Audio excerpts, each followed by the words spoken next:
your last 10 years look like? Will you be quick enough for a game of tag with your grandchild? Strong enough to embrace every moment?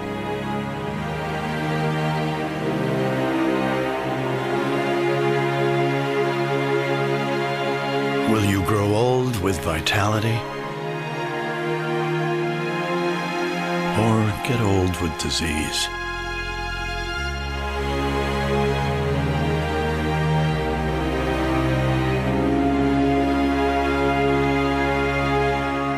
It's time to decide.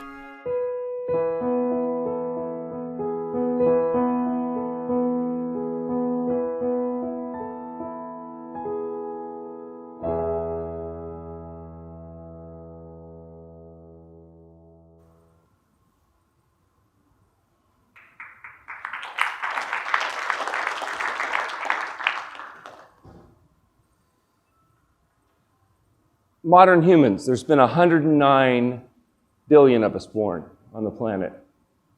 There's about 7.7 billion of us alive today. We have well-documented evidence that 5 people have lived past 117. So statistically, the odds of you living past 117 today are about 1 in 20 billion. The odds that you'll live somewhat less than that are greater than that. Life expectancy in 1900 was 47 years old. Today it's 78. That's an increase of 31 years. But what's interesting is that adults in 1900 lived an additional 12 years on average, and today 19. That's just a 7-year increase, and 85-year-olds live just 2 years longer. So where's the 24-year difference? If adults today are living a little longer than they did in 1900, what explains this dramatic increase in life expectancy? And of course, it's a reduction in infant mortality. In 1900, 160 babies per 1,000 would die from waterborne illnesses mostly, or infectious disease. Today, that number is less than 7 per 1,000. So for every child that doesn't die in infancy and lives to adulthood, it adds 65 or 75 years to the curve, and of course that shifts the curve to the right. In fact, of the 31-year increase in life expectancy, 24 of it is due really just a reduction in infant and childhood mortality. 7 years, everything else combined. So if you're thinking today that the miracles of modern medicine are going to allow you to live a long and healthy life, you may become somewhat disappointed. The fact is that if it was just about money, how much money we spend on healthcare, we should be the healthiest people on the planet. Because we spend 2.5 times as much money per person than, for example, our colleagues in the Organization for Development in Europe. But we're not. If we look at life expectancy, that is how long a person born today is likely to live, we lag. If we look at, maybe more importantly, healthy life expectancy, of the time that you're going to be alive, how long will you live healthily, fully independent, functional? We lag.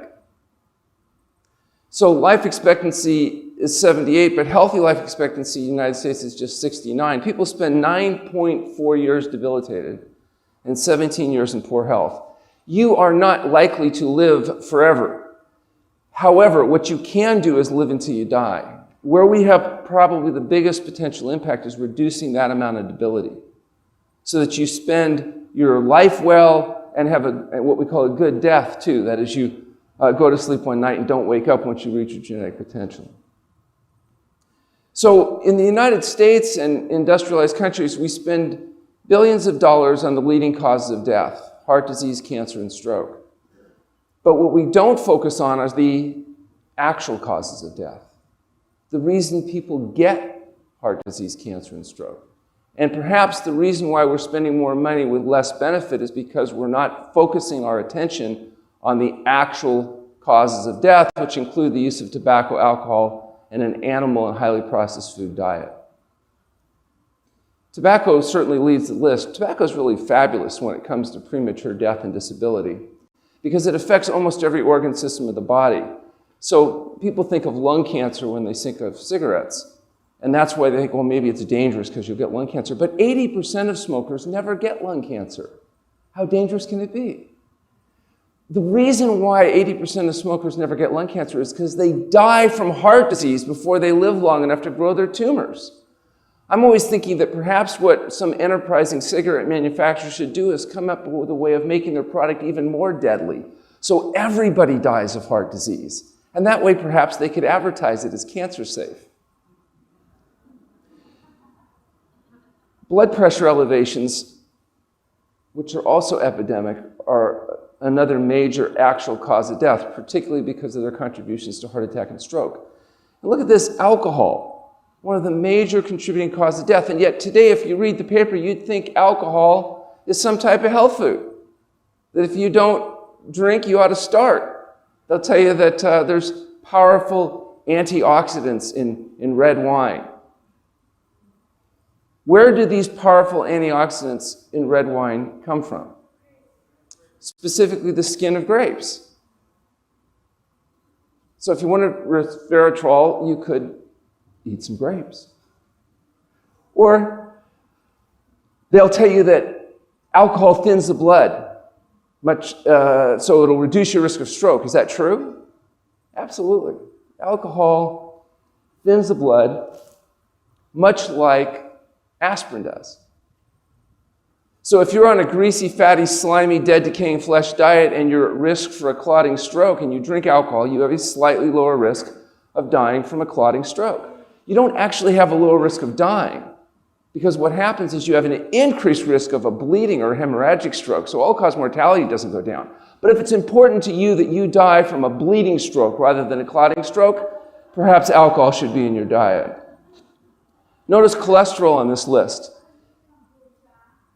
Cholesterol on this list is there because it's a marker for how much animal food you eat. The higher your animal food consumption, the higher your risk for death. Being overweight is not health promoting. Low fruit and vegetable intake, just not eating enough fruits and vegetables, is a major actual cause of death, according to the CDC. In large part, perhaps, because of the protective phytochemicals and other factors that you find in plant-based foods, unlike animal foods. Physical inactivity, illicit drugs, and unsafe sex top off the list. Now, you notice none of these are deficiency syndromes. These are not lacks of pills, potions, powders, or treatments. These are conditions of dietary excess, dietary and lifestyle excess. Are we getting fatter? In 1986, shortly after I started practice, there wasn't a single state in the United States with greater than 14% obesity saturation.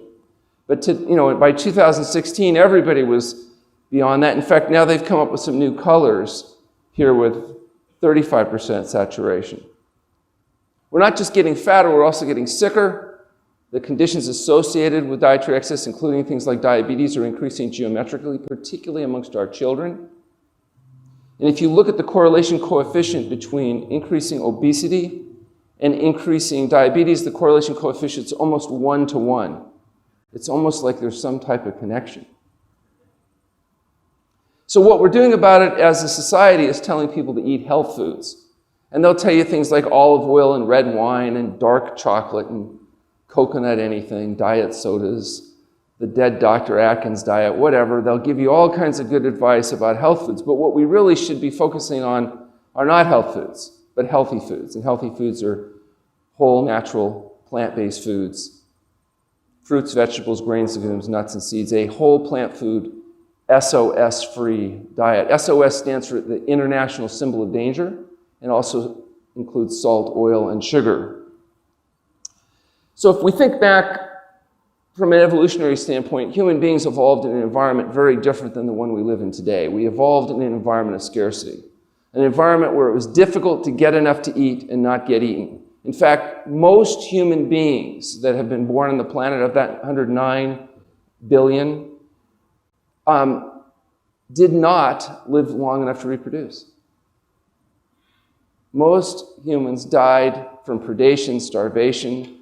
They're what we call the losers. They're not your relatives. Your relatives were the ones that got enough to eat and didn't get eaten. they're the ones that survived. And they survived because they had very specific characteristics. Our ancestors learned to use tools. They used fire for light, heat, and to process their foods for over 500,000 years, longer than we've been humans in this form. And perhaps the most powerful tool that the planet's ever seen showed up around 100,000 years ago, about the time of modern humans, when language allowed us to accumulate information and pass it on in a geometric fashion. The modern human brain versus the brain of an ancestor 100,000 years ago, according to anthropologists, are identical. That means the brain in your head today is essentially the same brain that was in the head of a modern human 100,000 years ago. Now that turns out to be important because remember, you are the byproduct of the survivors, the people that had certain characteristics that allowed them to survive. But they survived in this environment of scarcity, where getting enough to eat was a critical imperative. And they ate foods probably that looked very much like this. But now we live in a different environment. Because of human innovation, we've changed the environment. And now we eat food that's often processed in places that look like this, with products that look like this. So the fact is that you eat a very different diet because we changed a different environment, that the brain that directs your behavior is exactly the same brain that was in the humans 100,000 years ago. And that brain directs the body to engage in behavior that favors survival and reproduction in a natural setting. Your brain is perfectly designed or evolved to help you survive in a natural setting, not the setting you live in today. The way the brain works, simplistically, is it will reward your body when your body engages behavior and that favors survival and reproduction. So, but one of the ways the brain does that is it secretes chemicals, one of which is dopamine. Dopamine is the neurochemical associated with the experience you and I know of as pleasure. The more dopamine, the more pleasure. There's only two behaviors that human beings had to engage in order to survive and reproduce. And not coincidentally, there are two behaviors that naturally are involved in the intense stimulation of dopamine production. What are the two behaviors that humans have to engage in order to survive and reproduce? Food and sex. Food and sex are the only natural, normal, concentrated stimulants of dopamine. Food and sex, food and sex, food and sex. Unless you happen to be a male human, then it's entirely different. But whether it's food and sex or sex and food, these are the normal natural stimulants of dopamine production. But human beings, being the innovative creatures that we are, we discovered a way of artificially stimulating this dopamine cascade. And one of those ways is drugs. People like drugs, including alcohol, because of the way it makes them feel. And the way it makes them feel is because it stimulates dopamine production. And the more dopamine production that's stimulated, the better you feel. The more dopamine production, the better something tastes. Cocaine is a good example. Cocaine is a powerful stimulant of dopamine production. In fact, what's interesting about cocaine is if you quantify it and you figure out how much dopamine production is secreted by the brain when you have an orgasm during sex and compare it to how much is secreted when you smoke cocaine, cocaine results in 10 times the dopamine secretion of an orgasm during sex. Some years ago, I was speaking in LA and I was talking about this topic. Older woman, probably her mid-80s, she stood up and she said, "Excuse me, Dr. Goldhamer, where do I get cocaine?" That's not the point. Now, if that was the end of the story, we could just say, okay, drugs are bad, just say no.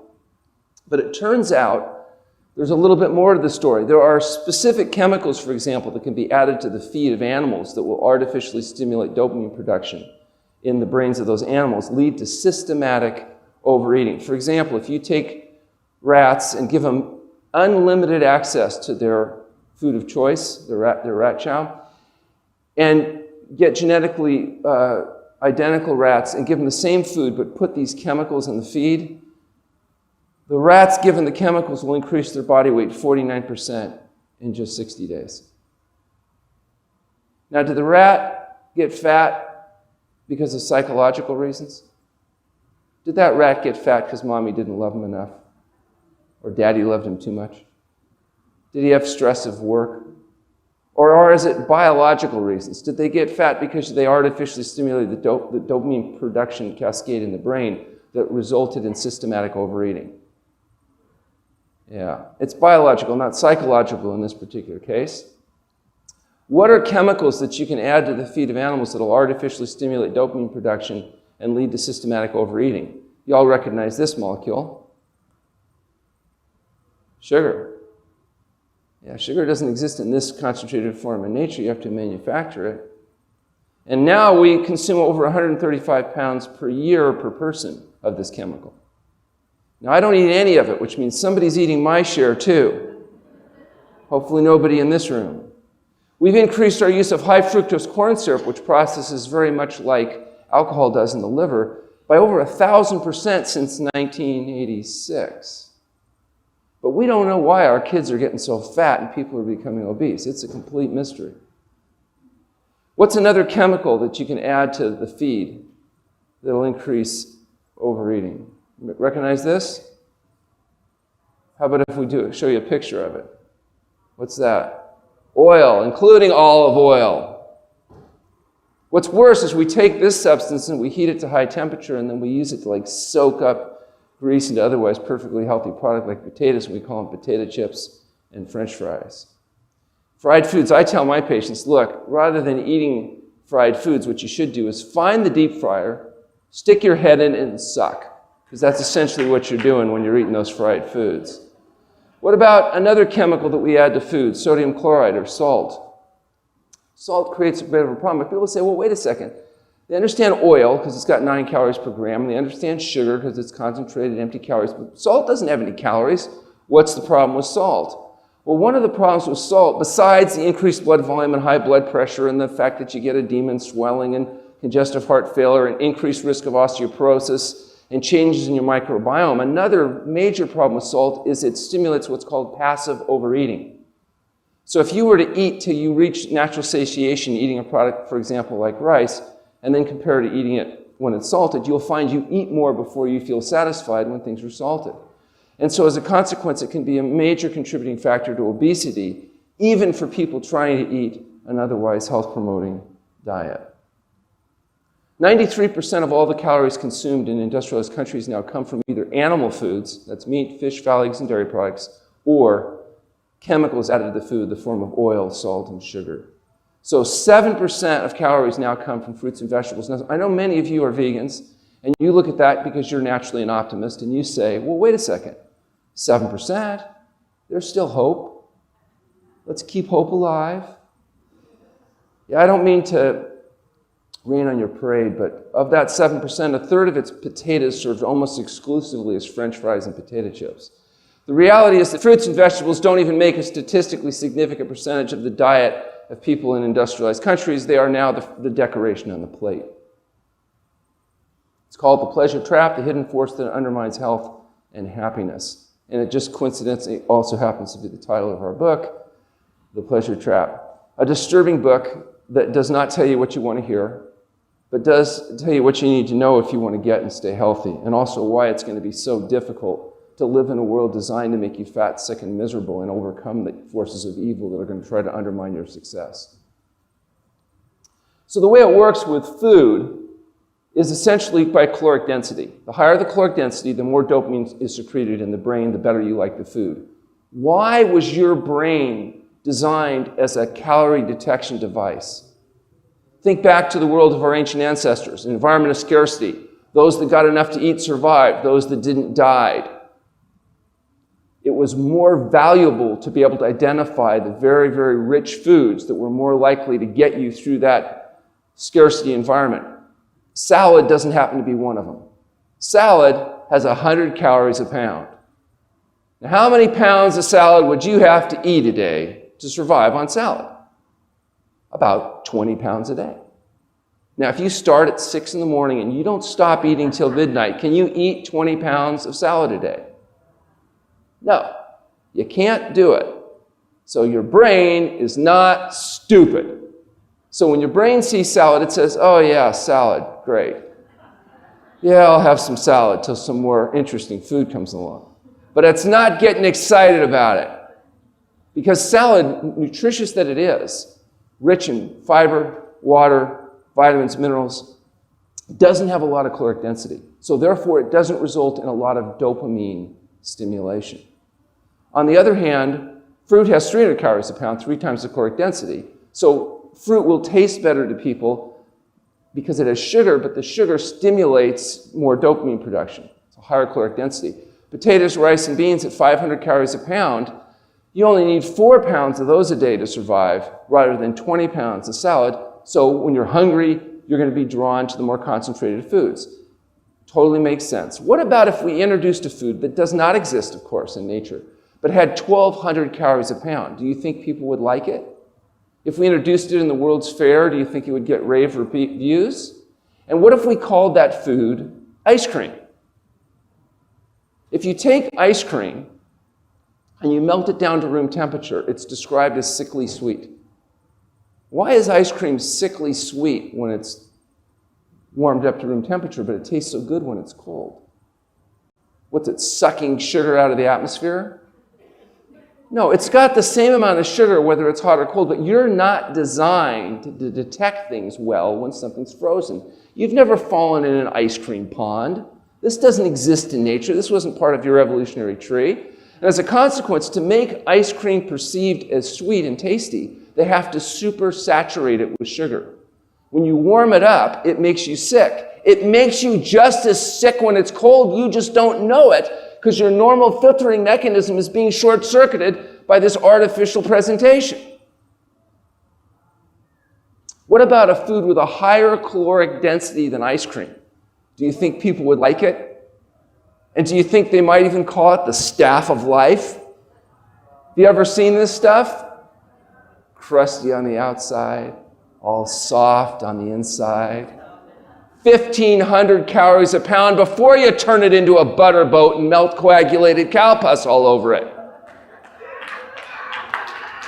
Have you ever been into a restaurant and they have a basket of it on the table? Yeah, it's all covered over. You smell it and your brain goes, ooh, 1,500 calories a pound. Give it to me. And what do? You have a piece or 2 or 3, don't you? What do you notice about the bread in the basket after a while? It's gone. It's all gone. And so what do? You spread that napkin open, get that naked basket, and push it right to the end of the table, don't you? Waiting for the waiter to come by to see that you're out of bread. Pretty soon the waiter comes along and says, oh, did you want some more bread?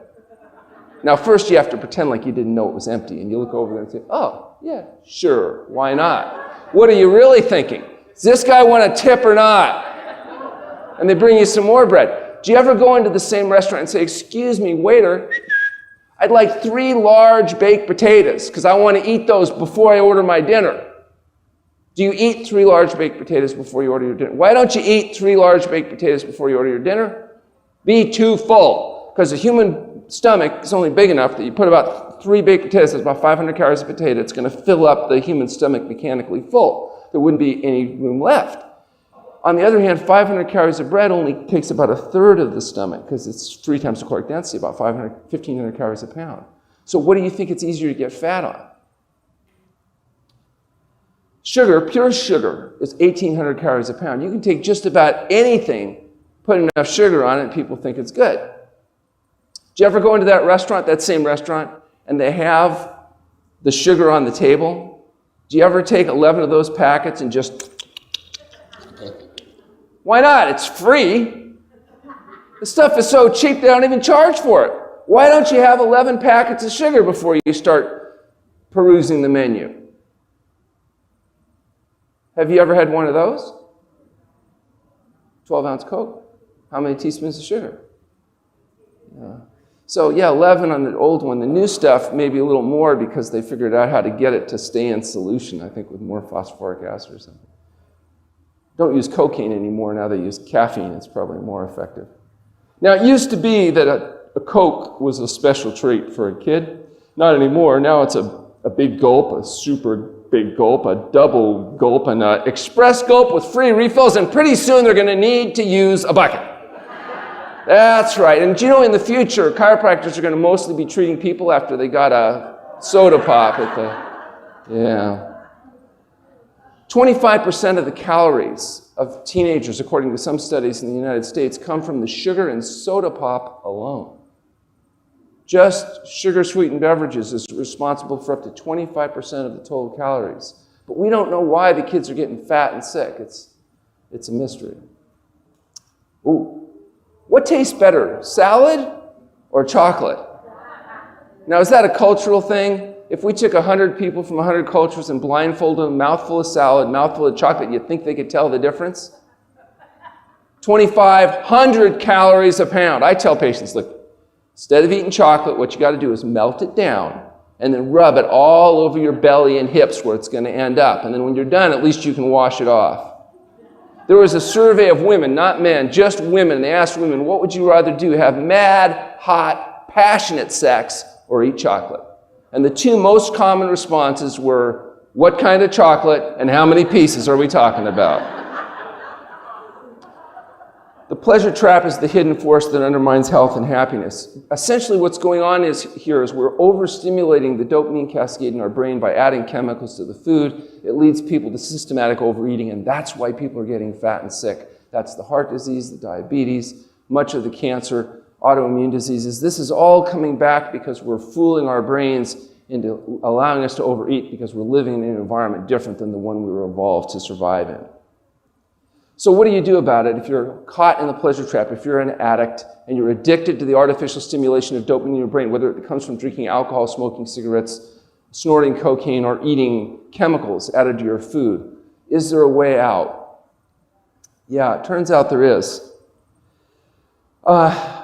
Today, fasting has become more popular, talked about, particularly intermittent fasting or limited feeding, where you narrow your feeding window. We certainly encourage that. We practice that at True North Health, where you have breakfast, you have lunch, you have dinner, but that period of feeding might be 8 or 10 hours a day, so that you have 14 or 16 hours of fasting every single night. And just that period of deprivation every night, cumulatively, is thought to induce some of the changes that we're going to be talking about today with another type of intervention called long-term water-only fasting. The advantage to intermittent fasting is you can do it yourself safely. You don't have to modulate your medications. You don't need a doctor in order to be able to guide you through that. Long-term water fasting is a disadvantage because it does need to be in a controlled setting. But that's what we do at the True North Health Center, and that's what I want to talk to you today a little bit about. The fasting I'm talking about is the complete abstinence of all substances except pure water in an environment of complete rest. Unfortunately, it turns out that rest is an important component. As we'll learn, when you go on a fast, you eventually deplete your glycogen or your sugar stores. And if you continue fasting, you will either burn primarily fat or you'll burn a combination of fat and protein, depending on how active you are. If you continue to force the body to produce and utilize glucose by being too active mentally or physically, where that source is going to come from ultimately turns out to be protein. Whereas when people rest, they're able to derive primarily their fuel from fat. In order to determine who's a good candidate for fasting, there's a few things that need to be done. A history exam and laboratory evaluation, actually really important, because one, you want to rule out the people that are not good candidates for fasting, and number two, you have baseline data, so during fasting you can tell the difference between a good thing and a bad thing. Sometimes the good things and bad things look alike. The body generates an acute response as it attempts to heal itself, and to tell the difference between that's a good healing crisis and that's a problem developing, it often helps to have reliable data to fall back on, including physical exam and blood testing. Some things that we don't fast for would include if you're pregnant or you're lactating. If you're lactating, you could fast, but you'll lose your milk production. Not a good thing for you or your baby. If you're pregnant, we avoid fasting for obvious reasons. Conditions like anorexia nervosa, a neurological condition, make poor candidates for fasting. Type 1 diabetics don't make insulin. Insulin is an important component in being able to fast. So although 95% of diabetics are type 2, they may do well fasting. Type 1 diabetics typically will not fast. If you've had a recent stroke, MI, pulmonary embolism, or DVT, fasting is not absolute protection against these problems. You'd be at increased risk, maybe even in part because of the physiological dehydration that occurs in fasting and other issues. Cardiac instability, atrial fibrillation, severe kidney disease, porphyria, deficiency, depletion, cachexia, or MCID. MCID is medium chain acetyl coenzyme A dehydrogenase deficiency. And that's a genetic defect where you don't break down fatty acids, so you wouldn't be a good candidate for fasting because you would start vomiting and die, and it would be really bad for our outcome data. So we test everybody and make sure that they don't have that very rare condition. It's about 1 in 10,000 people. If you can't get off your medications, there's a big problem because medications are often potentiated during fasting. And so you have to first go through the process of weaning medications. If you just arbitrarily discontinue many medications, that can be a very serious or life-threatening problem. Not getting off medications and trying to fast can also be complicated. So with patients with medications, the first step is appropriately withdrawing their medications. But remember, most people are not medicated for their condition. Most people are medicated for their diet. And the day you change your diet is the day that your need for medication begins to start to change. And most patients are able to be successfully weaned off medication in a controlled setting. And as I mentioned, the inability to obtain adequate rest would be a contraindication for fasting. So conditions favorable to fasting obviously include diseases caused by dietary excess.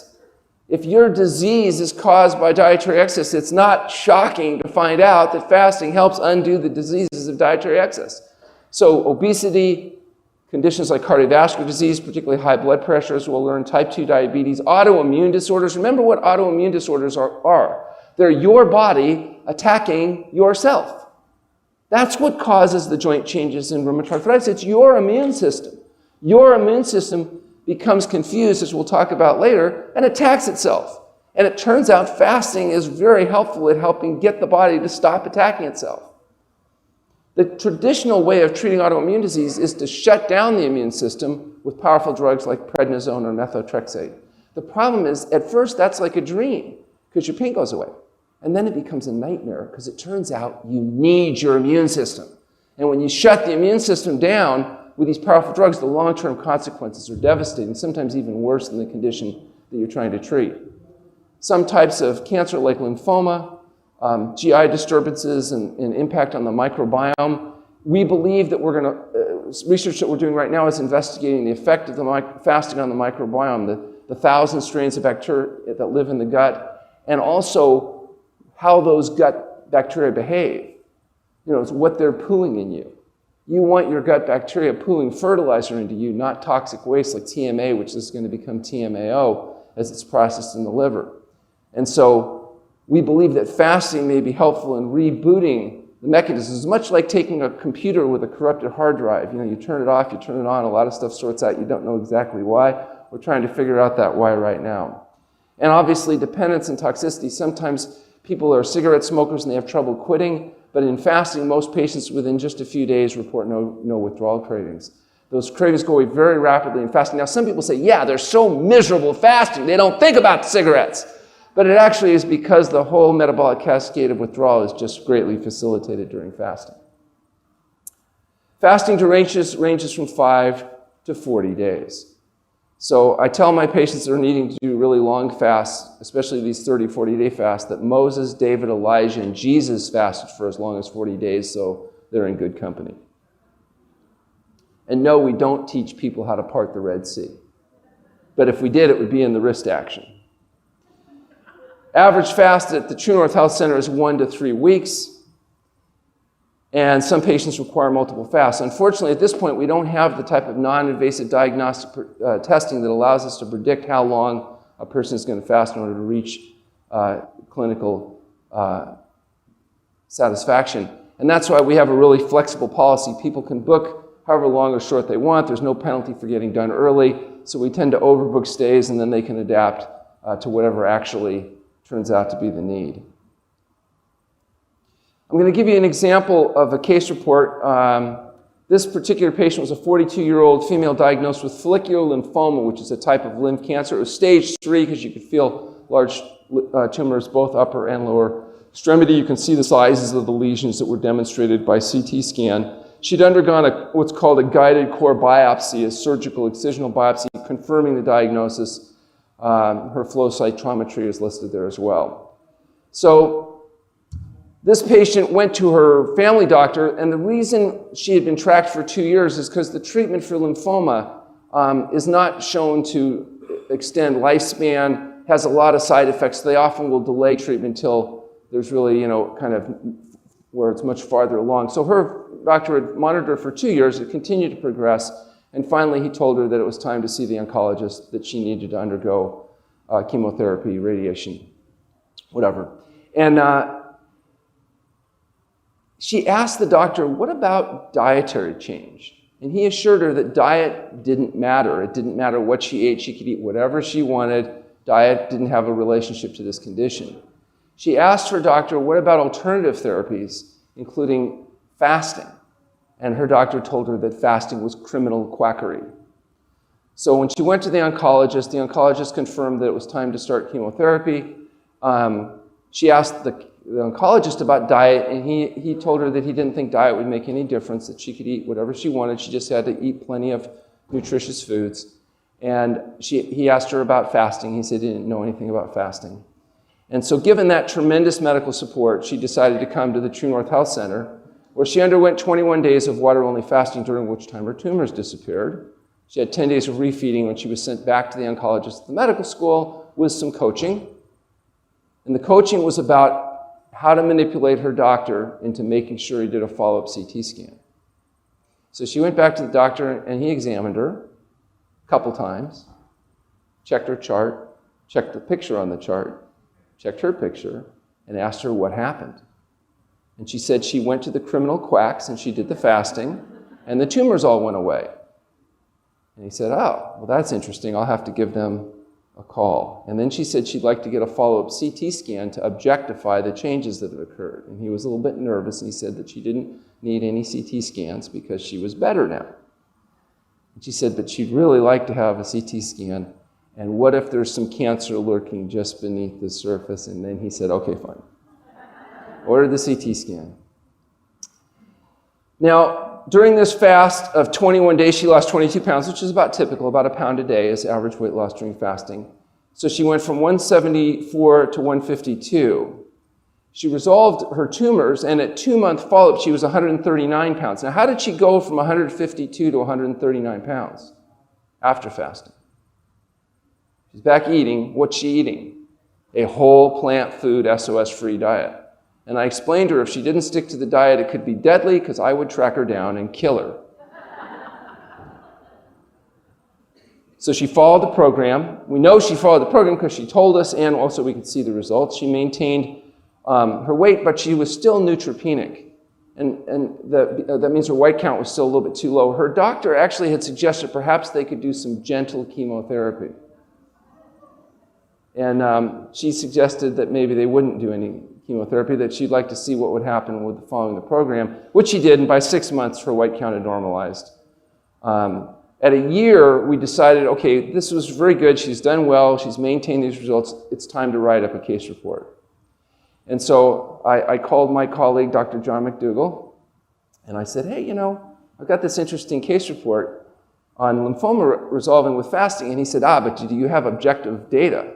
I said, yeah, we've got the follow-up CTs. And he goes, oh, okay. Well, maybe you should try submitting. I said, I think I'd like to submit it to the British Medical Journal. And he said, no. He said that don't submit it there. They're not going to publish it. You got to go to a smaller impact journal. So given his wise and sage experience, I, of course, immediately submitted it to the British Medical Journal. And fortunately, after a little bit of back and forth, we were able to get it published. This was about 3 years ago.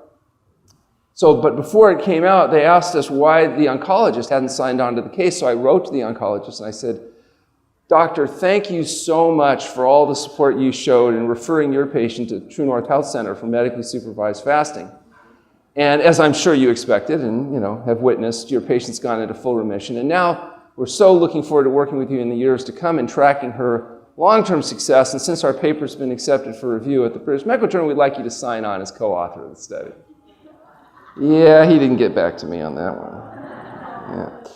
So then what we did was they invited us to track this person long term because they said, look, a certain percentage, a very small percentage, but a certain percentage of lymphoma patients will go into spontaneous remission. Maybe it wasn't just the intervention, even though, yeah, it's progressed for 2 years, it resolves in 21 days, but, still could be a chance. But why don't you do a long-term follow-up? Because even in patients that spontaneously remit, they usually don't maintain long-term success. So we continued to track this patient for 3 years, and during which time, fortunately, she was compliant with a whole plant food, SOS-free diet.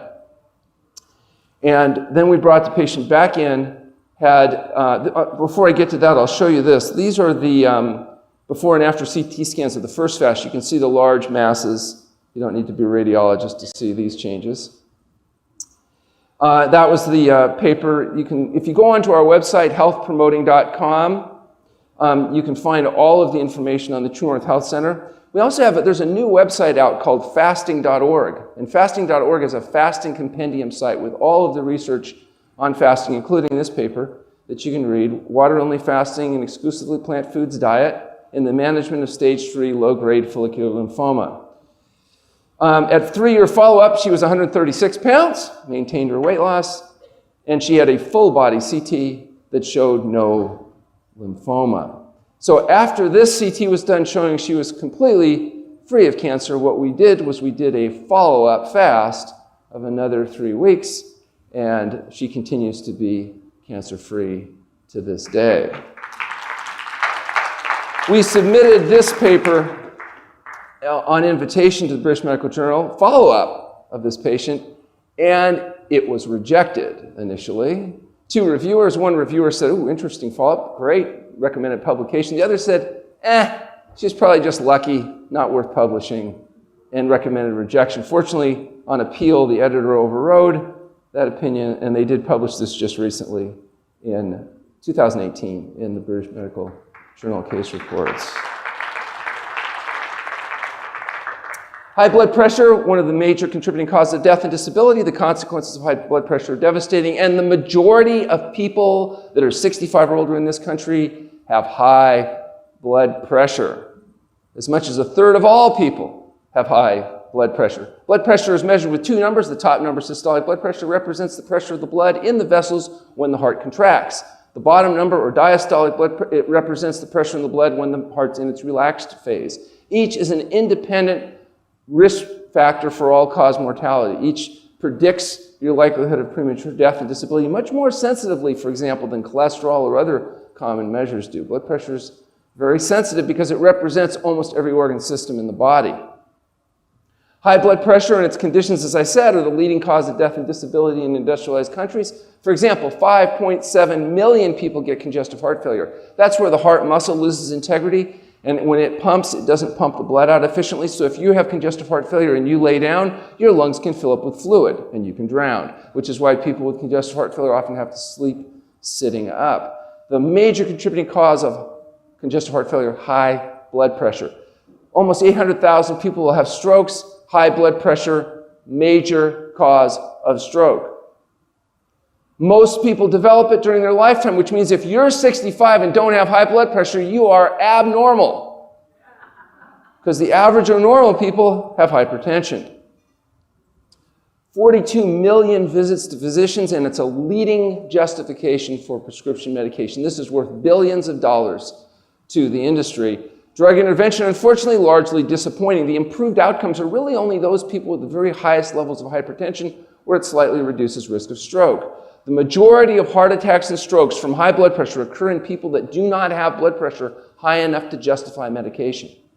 Now, why don't we just put blood pressure medication in the public water supply since it's such a common disease? Why don't we give everybody high blood pressure medication? Because they're dangerous drugs. In fact, if your blood pressure doesn't rise to a certain level, you're a higher risk dying from the blood pressure drugs from the blood pressure itself.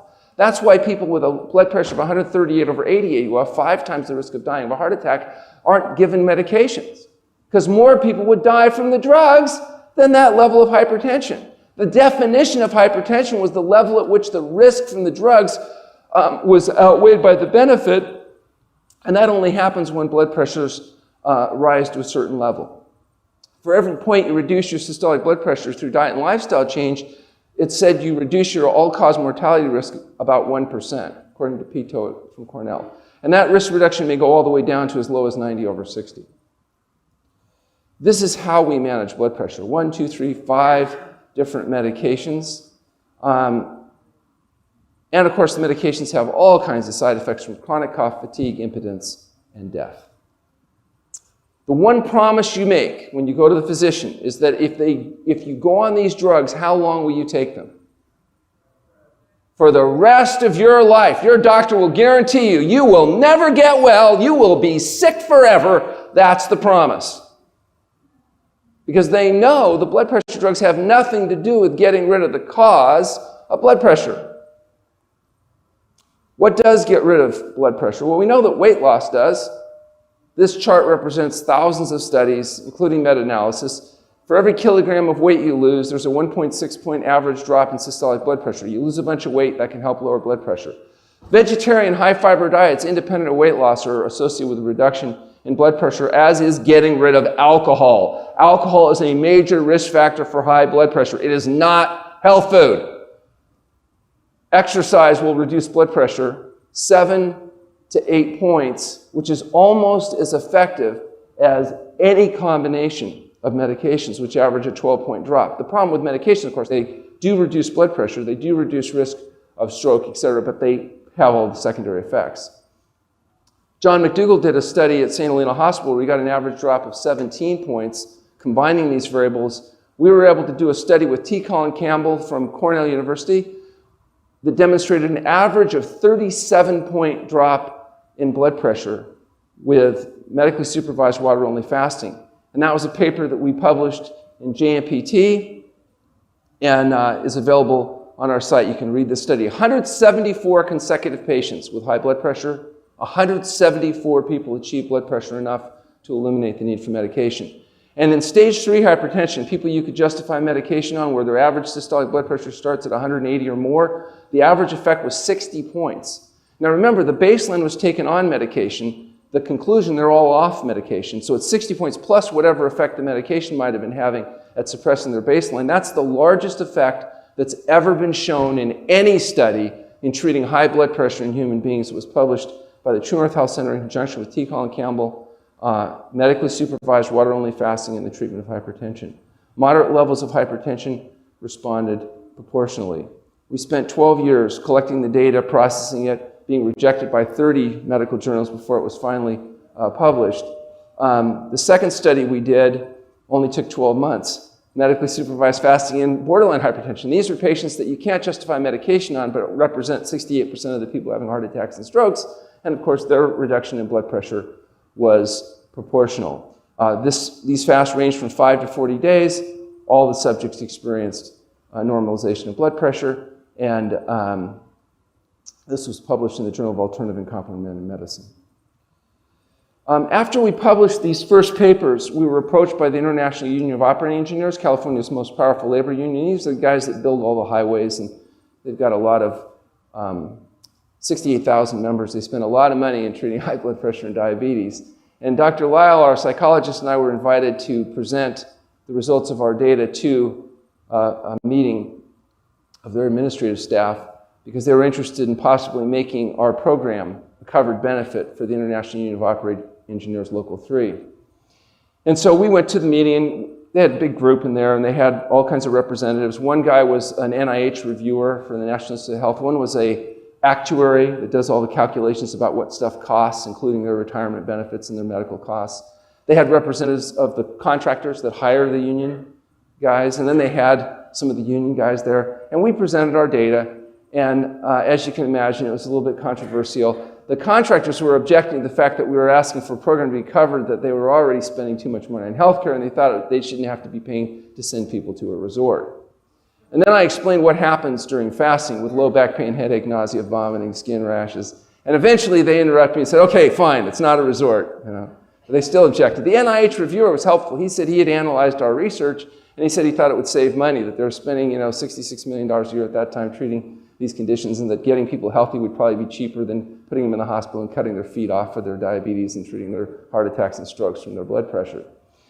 And the funniest thing was, at one point, the actuary who'd been running numbers throughout the thing said, Dr. Goldhamer, these gentlemen each get a retirement benefit when they retire if they live long enough. If we do your program and it works, won't it dramatically increase our costs of paying them retirement benefits by making them live longer? I know. Didn't know what to say. I thought, oh my God, they really think like this. I didn't know. I'm just like, And then a guy stood up who I knew was a crane operator because his neck was like twice as big as my thigh. And he said, listen, little man, you should remember who you work for. He said, you work for us. He says, why don't you do a calculation? Figure out how much money we're going to save when I come back there and break your neck. Then they voted unanimously to make our program a fully covered medical benefit. Any member of the union or their family could come to the True North Health Center, no cost, undergo fasting for the treatment of high blood pressure or diabetes. But they asked us to do a study in order to determine whether it actually was saving them money. So we did. We took the first 30 consecutive members with diabetes and hypertension that they sent us. They were with us an average of 3 weeks, lost 26 pounds. At follow-up, they were down 28 pounds, so they lost a little bit more. The systolic blood pressure and diastolic had been largely sustained, and the union saved more money in the first year than the entire cost of the program. So they extended that. We went on for over 10 years doing this, working with this union member, over 100 union operators. But the interesting thing was the very first guy they sent us,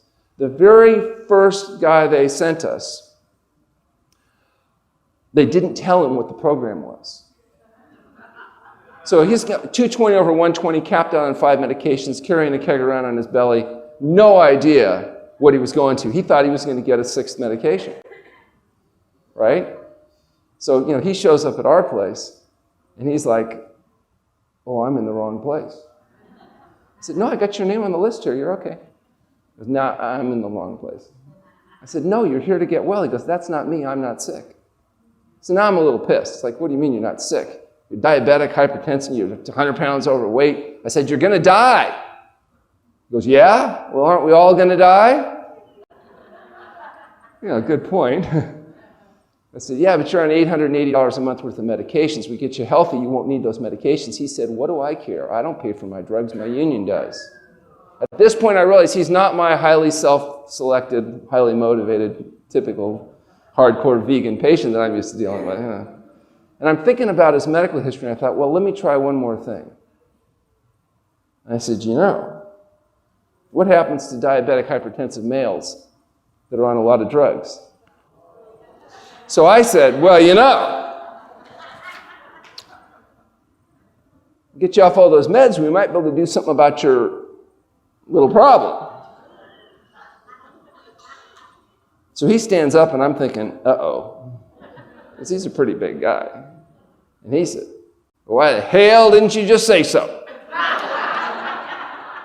So far, so good. Got his attention. So he's telling me that, his diet is essentially triple cheeseburgers. So, and that's what he's been eating right up to the time. I thought we better feed him a little bit, before we start fasting, because, So I give him some food, and he's trying to eat the food, but he's like,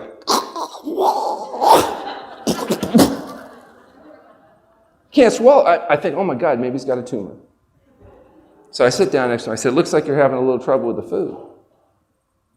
And he said, what food? Is it this? It's not food. Is it this? It's disgusting. He said, if I have to taste the swill like this the rest of my life, I'd rather just die. He says, why don't you go out to my truck and get my 12 gauge. When I'm not looking, just shoot me in the head. So we checked him in. Ended up fasting 26 days. He lost 50 pounds, normalized his blood pressure, got him off all his meds, did great, changed his attitude. Afterwards, he's eating the food. He's actually eating it. So it looks like you're doing better with the food. He said, yeah, your damn chef's finally getting the hang of it. It took me 20 minutes to convince him it's the same stuff you ate when you came. He goes, no, when I came in, that stuff was disgusting. He said, this stuff's not bad. He wouldn't have complied a day not even a meal, had we not had to get a chance to neuroadapt and get him to where the food was tolerable to him. I saw him 6 months later at a semi-annual. We're doing blood pressure screening for the union. He was there. I said, "How you doing?" He goes, "I'm doing just fine."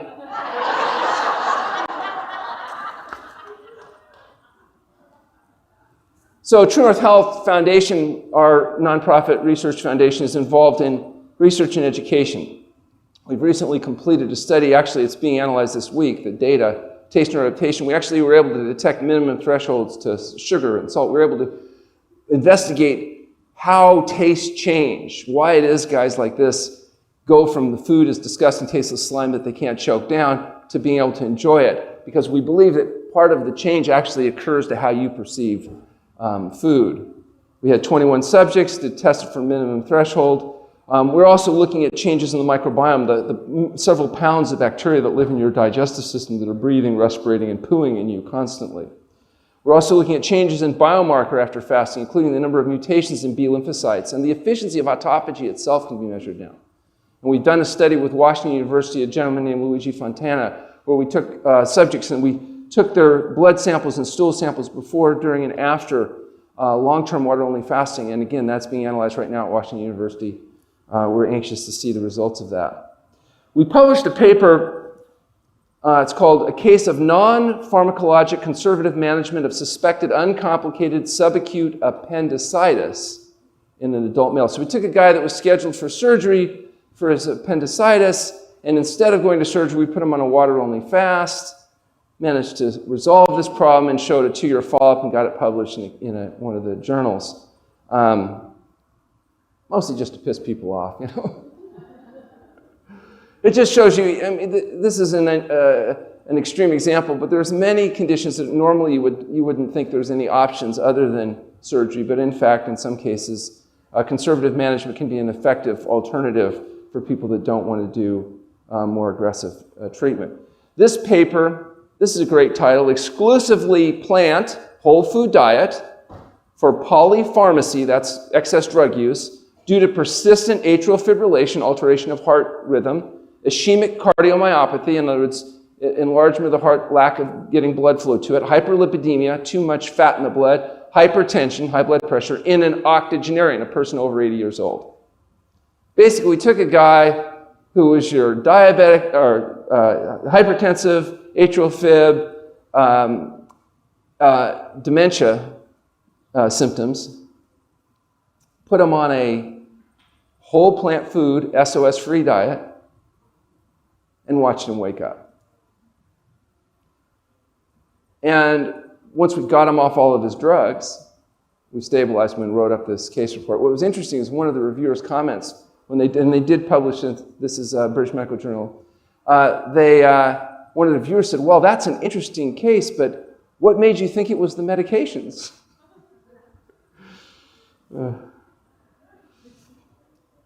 This paper was a challenging case in clinical practice, long-term relief from chronic post-traumatic headache after water-only fasting and an exclusively plant foods diet. This dentist had been at a conference and got hit in the head with one of those outdoor tent poles and suffered post-traumatic brain trauma. And one neurologist told her he thought the problem was there was some type of dural tear and it was inflamed, and she got her drugs and she went to treatment and nothing worked. And when we saw her, she'd had 16 years of constant daily head pain without relief for 16 years. Pain from 8 to 10 out of 10. She had been through all the normal Neurontin and pain medications and the rest of it. Nothing had been successful. So in desperation, she decided to undergo medically supervised water-only fasting with the hope that somehow that might help reboot her system. She went through 19 days of fasting with absolutely no relief whatsoever. But on the 19th morning, she woke up with a very strange sensation. It lasted about 5 minutes, and it was the first time in 16 years she was out of pain. Then the pain came back and continued till we eventually terminated this fast. This was supposed to be a 40-day fast, but in her case, we made a very rare exception. We went to day 41.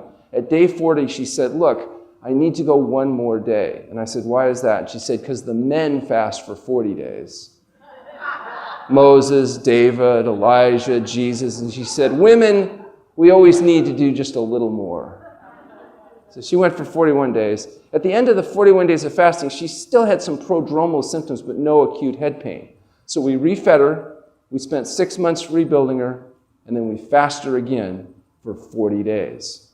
So she did a 41-day water-only fast, 6 months of refeeding, a 40-day water-only fast. At the end of that time, she had no headache. She's now had 7 years with no cephalgia.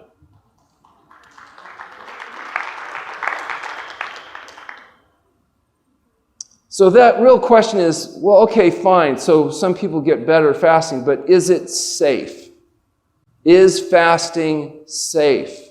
Can you really put people on water-only fasting for up to 40 days safely? So to answer that question, we began to do a study, and that study is a fasting safety study.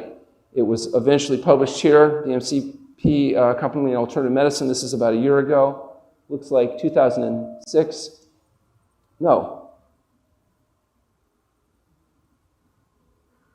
What's the date on there? 2018, so 6 months ago, not 6 years ago. So in this study, what we did was we took 5 consecutive years where every patient, every day, every symptom was carefully charted utilizing a specific standard that's used for safety studies. It's the common terminology criteria for adverse events from the National Cancer Institute. So we used their standard and collected their data. The CATCAE grading system uses 5 grades: mild, moderate, severe. 4 is life-threatening, and 5 is death. So you have to mark every patient, every day, all of their symptoms according to the standard. It was quite exhaustive. It took a lot of work on the part of our staff to do this, because this was before we had our fancy automated computer system that we now have. And we found there was 5,949 adverse events during fasting. Most of those were mild to moderate. Unfortunately, as you can see, there was 0 Category 5 events, no deaths. There was 1 Category 4 event. That's a potentially serious event. That was actually a hyponatremia event. The person's blood sodium went low enough that we had to put intravenous fluids in order to bring it back. The person did fine, but potentially a serious event. On the Category 3 events, of the 310 events, 95 of them were hypertensive crises. Now, what's interesting is you think, well, why, if blood pressure's, fasting's so good for treating high blood pressure, why would you have a hypertensive crisis during fasting? Well, the way it works is every day you have a blood pressure over 160 is considered an adverse event according to the CATAE criteria. So if the person starts off at 220, and the next day they're 200, and the next day they're 180, and the next day they're 170, each one of those numbers, each one of those days is an adverse event. So even though they're clearly getting better, it still counts as an adverse event. So you have to read the fine line on how this stuff is done. And in this case, a third of our Category 3 events were actually people's blood pressure normalizing. 95% of events are mild to moderate, and most importantly, they are expected during fasting. Low back pain, headache, nausea. These are all things that are generated by the body in the process of getting well. They're not clinically adverse problems. And what's interesting, up till the time we did the study, first of all, nobody could get approval from Human Subjects Committee to do long-term water fasting because there had been no safety study done. And no Human Subjects Committee will approve a study if there's not a safety study done. That's kind of the first thing that has to be done. So we were able to do that. And up until that time, nobody over 65 years old could be allowed to fast because they were too old. How many people over 65? So they would say, you're too old to fast. Well, we did this study and we found out that although there was a slight correlation between age and adverse events, there was not a correlation between severity and adverse event, which means there was no more danger because you're older than younger to do fasting using this protocol. And as a consequence, now people are able to get a broader range of patients able to do this in a federally chartered IRB because we have safety data that supports its use. So this was actually a really important study, not just for us, but also for all the other researchers now that are showing interest in long-term water-only fasting. Now, since then, we've actually funded our own sponsored IRB. We have a federally chartered IRB with federal-wide assurance with people that are staffed that know stuff about fasting. And so we can submit to that IRB now for future studies, and there's experts that actually can evaluate patient safety without going through some of the long delays when people are just terrified of the idea of somebody not eating. People are so afraid of fasting, they think if you get on a plane here in New York and you fly to California, you will die over Colorado if you don't eat the peanuts. They think those pretzels saved their life. So how is it that fasting is working? How is it possible that doing nothing, essentially, can be the most effective treatment that's been shown in treating the leading cause of death and disability? What's going on here? What percentage of people lose weight that fast? 100%? That sounds quacky, doesn't it? But it's true. The laws of physics and thermodynamics tell you if you don't fast, you're going to lose weight. Everybody that fasts loses weight. Average weight loss a pound a day. Everybody that goes in fasting gets a natriuresis, the selective elimination of this toxic chemical sodium, also essential nutrient sodium, from the body. When people have too much of it in there, it comes out very rapidly. This is a much more powerful effect than taking something like hydrochlorothiazide or some diuretic or something. You get a flushing. That's why people see dramatic weight loss sometimes early on, because not only does the salt come out, but the excess fluid that's there to protect your body from the excess amount of salt comes out. As the fluid goes down, the blood volume goes down, so blood pressure goes down, the swelling, the non-healing wounds start to heal, the congestive heart failure starts to ease. Are people really toxic? Is that true? Are there like PCB and dioxin and pesticide residues and heavy metals built up inside your cells? And does that matter? Yeah, it turns out it does. And in fact, fasting is so efficient at allowing the body to mobilize and detoxify itself that some people try to tell you it's dangerous unless you take their proprietary products. They're going to sell you some $39 a bottle pill that somehow now makes it safe. Well, we found actually the body is very well equipped to rapidly mobilize and eliminate these materials without having to take $39 or $139 products in order to make it happen. There's two types of toxins that you're concerned about, exogenous and endogenous. Exogenous are the PCB, pesticide residues, all that stuff. Endogenous are normal intermediary products of metabolism that may be there in excess quantity. Okay, and so it turns out fasting is helpful at mobilizing all of these materials rapidly. It's also why sometimes fasting can be an intense and miserable experience, because you're rapidly going through this detoxifying process. It's not always fun. It's what I call entertaining. Fasting protects normal cells. According to Walter Longo, published in the journal Metabolism 2015, the combination of fasting and chemotherapy results in dramatically higher cancer-free survival than chemotherapy alone. In other words, if you combine fasting, fasting protects healthy cells from the ravages of chemotherapy. Fasting makes cancer cells more vulnerable to treatment of all kinds. Enzymes are used both for detoxification. How do you think those toxins get out? It's all enzymatically driven. Fasting induces those enzyme systems. And fasting also induces the enzymatic systems necessary for things like fat mobilization and glycogen mobilization. You know, lipolysis is an enzymatically driven process. Every time you fast, you get better at detoxifying. And those enzymatic pathways that are catalyzed persist even after fasting. You're not just detoxifying when you're fasting. You're detoxifying the days, the weeks, the months after. And if you do something really dangerous and radical, like adopt a whole plant food SOS-free diet, get regular sleep and exercise, you can continue to detoxify faster than you accumulate the toxins, particularly if you get off the greasy, fatty, slimy, dead, decaying flesh and highly processed foods. The whole point is, as long as you're getting healthy faster than you're getting sick, you get well. If you're getting sick faster than you're getting healthy, then it's called aging, deterioration, and death.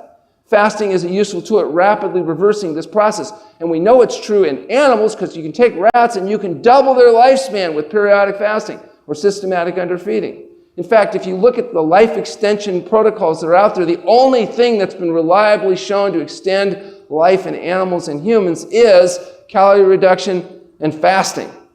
There is no pill, potion, or powder that's been shown reliable to function on a life extension basis.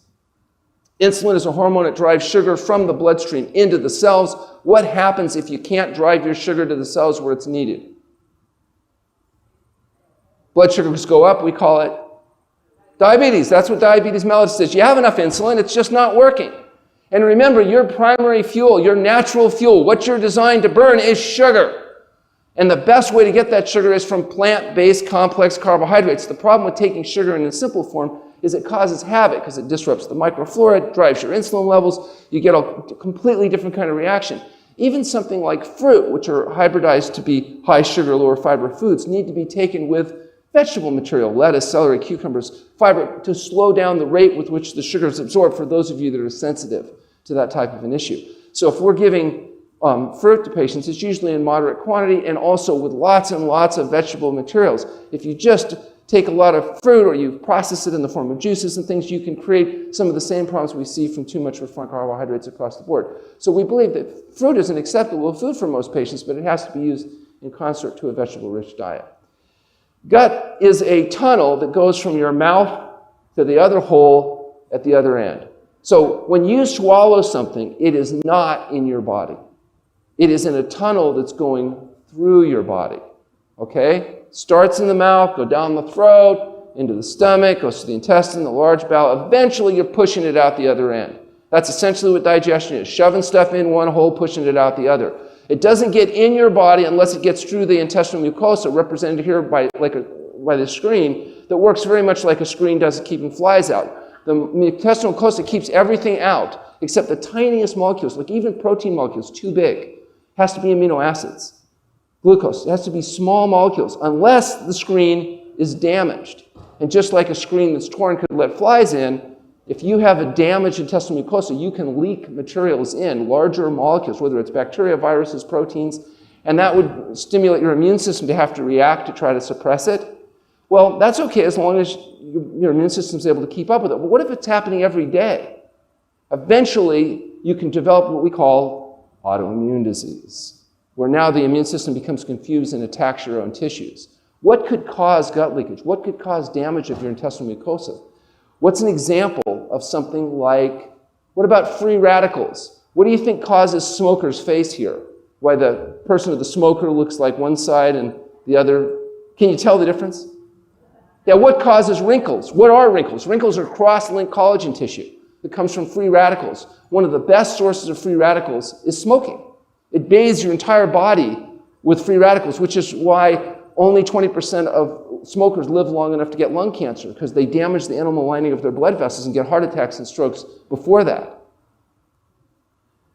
You have an autonomic nervous system. Autonomic nervous system is the automatic nervous system. It controls virtually every movement in your body. The things you don't have to think about. If you went out running and your heart didn't speed up, you would die. Does anybody die because they forget to tell their heart to speed up? No, it does it automatically, and what controls that is the autonomic nervous system.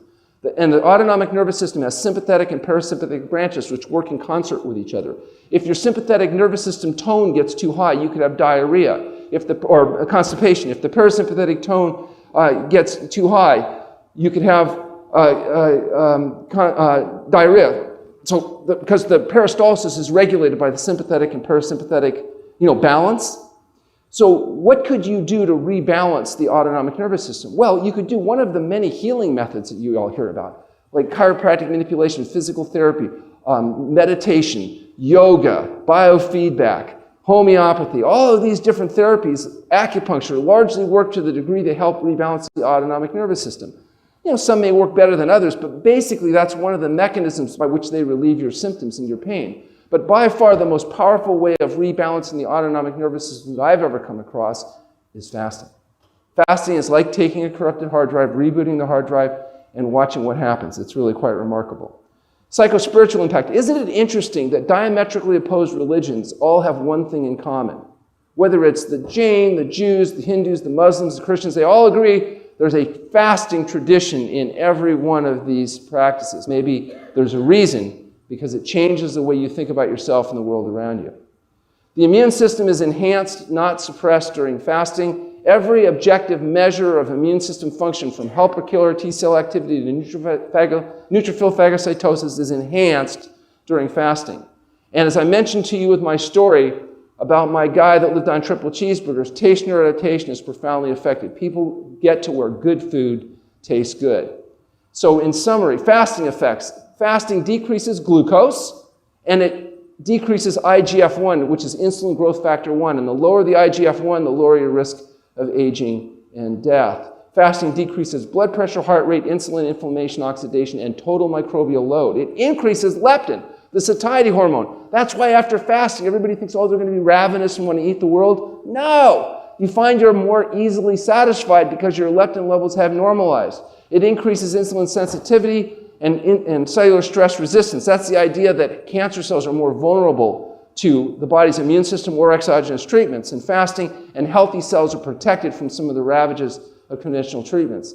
It increases brain-derived neurotrophic factor, BDNF. BDNF is the chemical associated with prevention of Alzheimer's disease. If you take rats in a cage, one has the ability to exercise because it has a wheel and the others don't, everything else is matched. The ones with the wheel have dramatically lower dementia rates, and they've discovered it's because brain-derived neurotrophic factor goes up with exercise. It also goes up with fasting. In fact, if you look at all the chemicals associated with exercise that are thought to be beneficial, they also go up with fasting.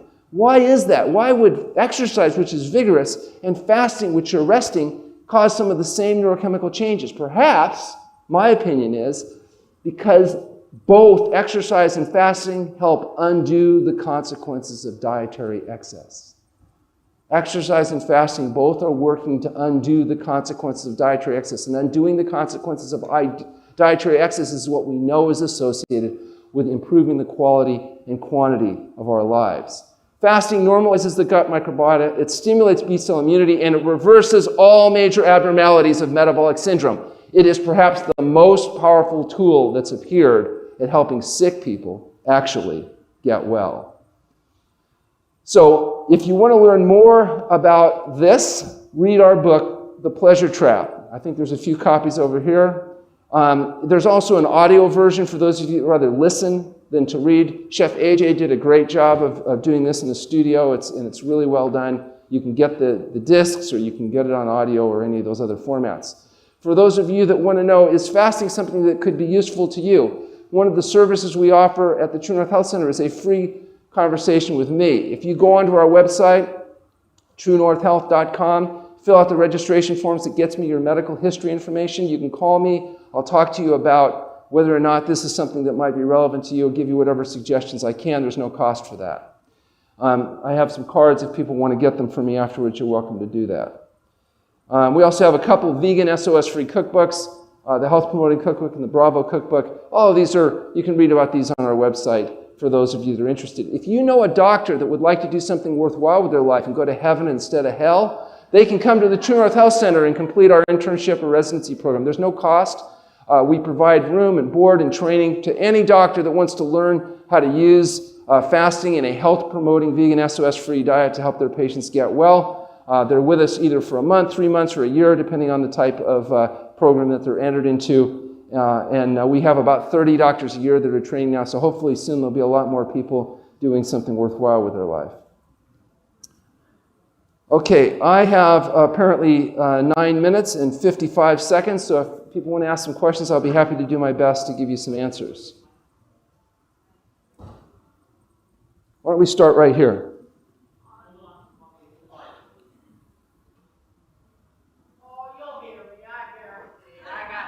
I'll repeat the question.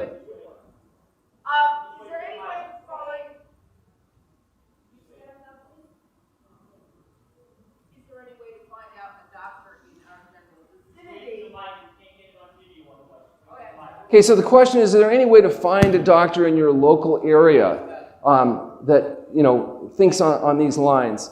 And the answer is yes. There are, depending on specifically what you're asking. If it's plant-based nutrition, there's groups now that you can get on the internet of plant-based doctors. As far as doctors that are experienced with fasting, the best strategy right now today would be to go to fasting.org, the website, and contact us, and we'll try to help you find the person most local to you. Unfortunately, as you can imagine, this is all pretty cutting-edge, innovative stuff right now, so it's really just starting out. And so, there's not a huge number. So we do have people in Florida, Ohio, Southern California, and the True North Health Center as well.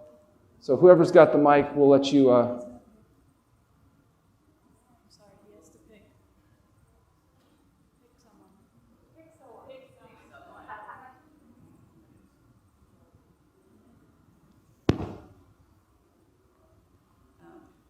I'd like to know about your protocol for Parkinson's. Okay. So Parkinson's disease is an interesting condition. The only effective way of managing some of the symptoms of Parkinson's is the use of L-DOPA.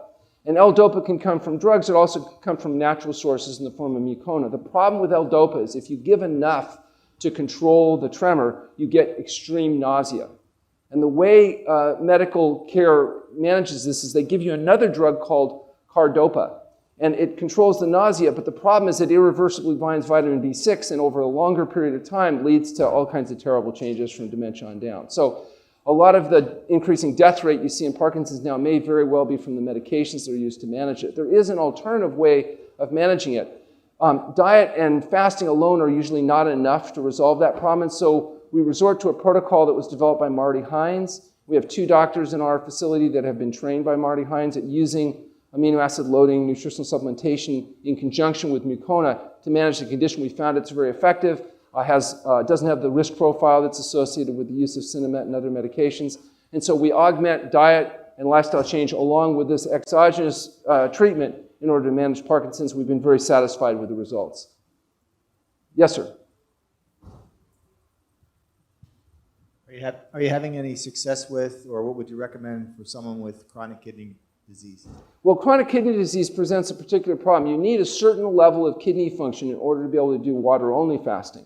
So in our facility, if creatinine levels are over about 2.0, we typically won't do water-only fasting because the load on the kidneys from fasting can exceed its adaptive capacity. So in those cases, we have to go a much slower, gentler approach, which really involves using the whole plant food diet and lifestyle factors. And so it's not as dramatic and quick and exciting as water-only fasting is, but you can still get improvement. And sometimes we can get enough improvement that then the person's capable of going through fasting at a later point if they are able to make enough recovery. But severe kidney disease, as we mentioned on the profile, can limit your ability to do fasting. And that's one of the important things that you need to remember with fasting. It's a very intense process. And if you don't match the process to the appropriate patient, you can get some pretty bad outcomes. And I get those calls from people, well-meaning but misguided docs that have tried to use fasting in an inappropriate way, and they've really created a mess of things. We don't want that happening right now, because otherwise you get a lot of bad publicity about fasting when it's really people just doing stupid things. Yes, sir? There's been very recent research showing that 12-hour fasting, between dinner and breakfast, increases beneficial bacteria in the microbiome. Have you looked at the relationship between 12-hour fasting and the microbiome? Yeah, well, we recommend actually 16 hours of fasting as a routine for all of our patients. We feed patients at about 8:30. We don't feed people after 5:30. And we believe that that period of time may actually be beneficial. As far as the specific effect on the microbiome, that research is we're literally just waiting for the data analysis right now. It's fairly complicated because you're analyzing literally 1,000 different strains of bacteria, trying to understand what that means. It's all pretty virgin data. So we don't know scientifically yet what the results are. We know clinically that there seems to be some benefit, and we're assuming that it's tied to improvements here, but I can't say with certainty that that's true.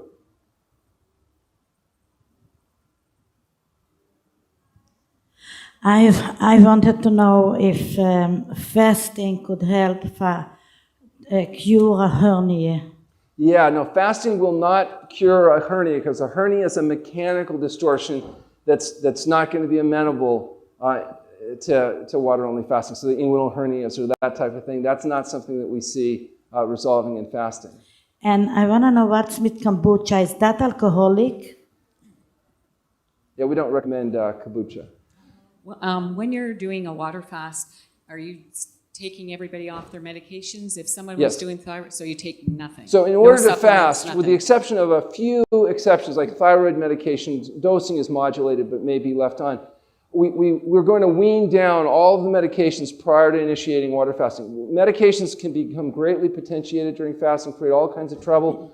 And fortunately, since most people are drugged for their diets, not their condition, what happens is as you change the diet, the need for medication is progressively reduced. Most of our patients were able to get off the medications and stabilize them in a controlled environment, and then we initiate water-only fasting. Sometimes we'll start with a more modified program like on juices or other things, 600 calories of vegetable-based juices, where we can safely wean somebody off. But that's why we have 4 medical attendings and a naturopathic physician as well. So we have every patient that comes to our center has an intake examination with a physician. They're seen twice a day by staff doctors, minimally. We have 3 educational classes a day. They're very carefully monitored in a controlled setting. And then everybody that goes through fasting has a period of progressive refeeding.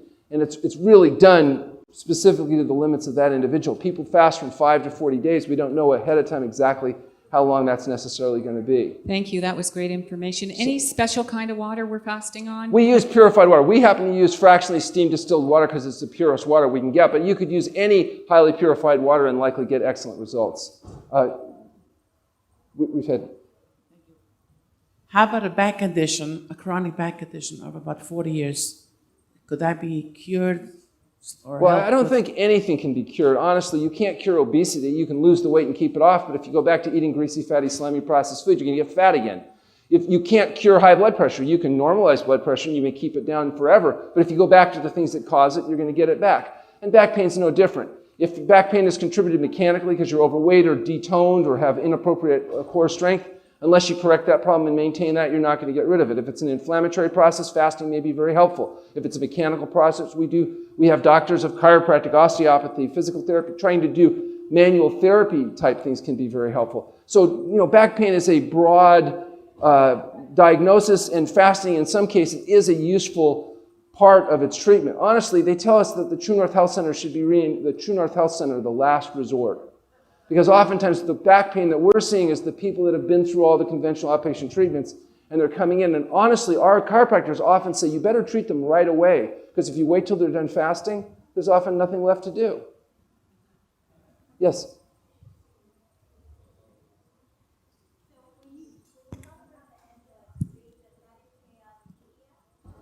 Yeah, no stevia, no honey, no bee vomit. Here's the way you tell it.